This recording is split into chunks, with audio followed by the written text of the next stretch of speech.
Anyone remember voting for the World Health Organization to take control of our lives? No, me neither.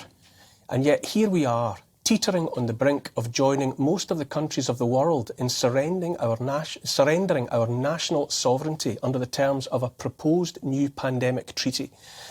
Once British ink is dry on the necessary paperwork, we and most of the rest of the billions living on planet Earth will, in the event of another pandemic, take our instructions not from politicians we actually voted for and could, hypothetically at least, have the option of getting rid of, but from the unelected, faceless bureaucrats of the WHO.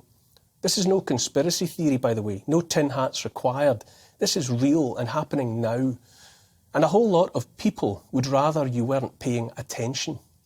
The WHO is a fabulously wealthy offshoot of the United Nations.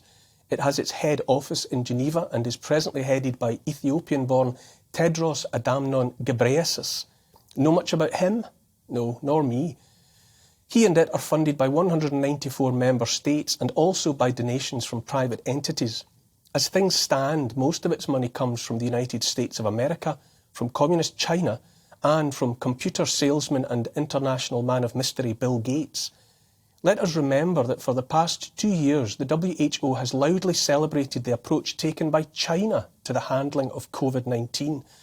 Even now, as tens or perhaps hundreds of millions of Chinese citizens remain locked in their homes in scores of cities across that country, and after unknown numbers have died in those circumstances, including some who committed suicide by leaping to their deaths from their tower block imprisonment, the WHO continues to applaud the tactics of the Chinese Communist Party that is its benefactor.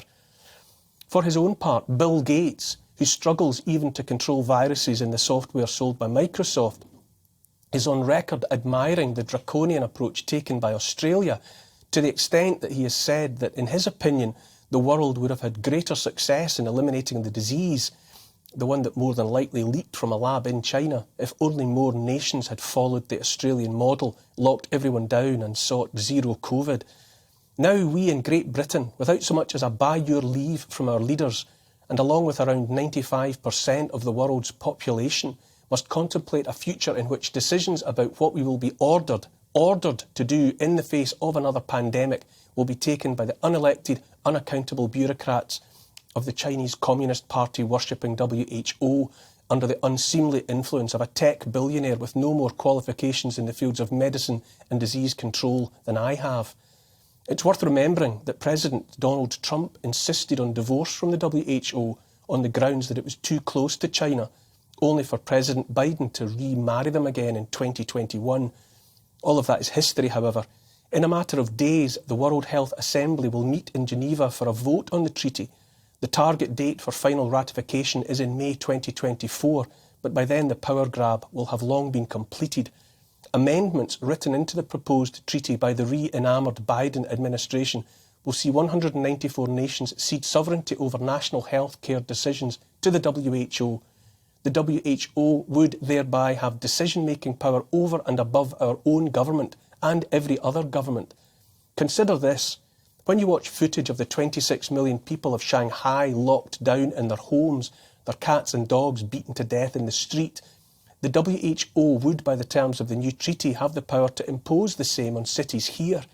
Note too that under the terms of the treaty, the WHO does not have to show any data to legitimise its conclusions or decisions. It's also worth knowing, to say the least, that it would be up to the WHO to define what the next pandemic is.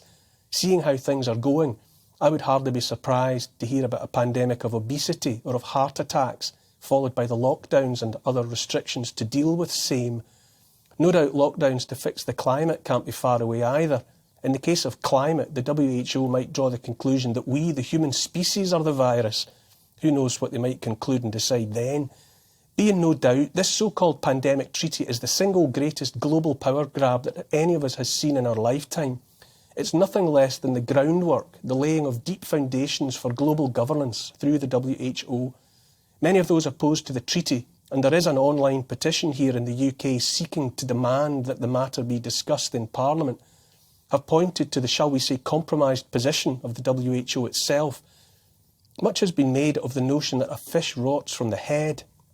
Back in 2017, Robert Mugabe of Zimbabwe was appointed as a goodwill ambassador of the WHO by Tedros, and only dropped after shrieks of outrage from those who pointed out that Mugabe might have been a controversial choice of poster boy for an organisation notionally committed to the well-being of living people. A glance at the 34-member executive board of the WHO reveals seats occupied by such human rights luminaries as Syria and East Timor, among others.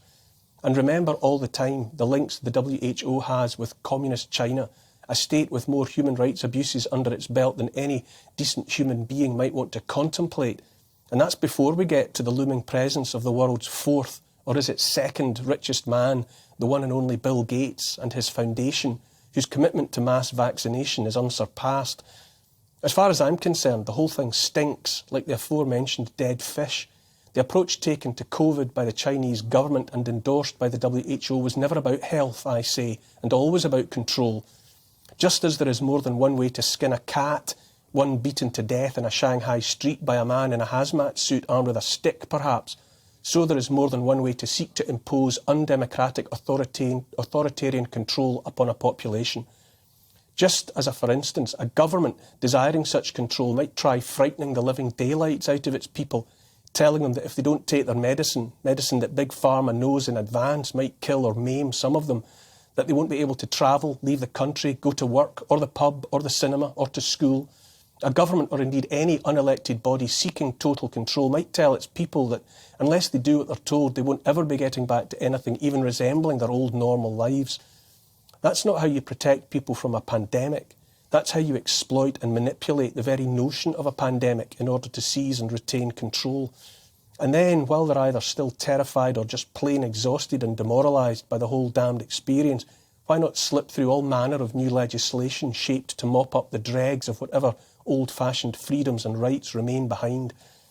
I am, even by my own estimate, the unlikeliest of rebels.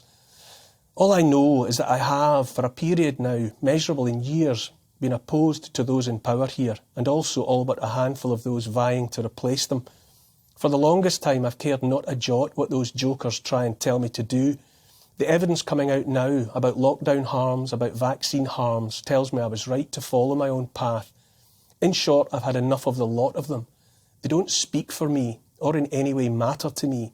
If this pandemic treaty comes to pass, I will disregard it. I'll ignore any future lockdown ordained by any power. I'll take no mandated vaccine, not while I have breath in my body. The WHO and all its little wizards can take a running jump. The men in suits can sign whatever treaties they want. I don't care.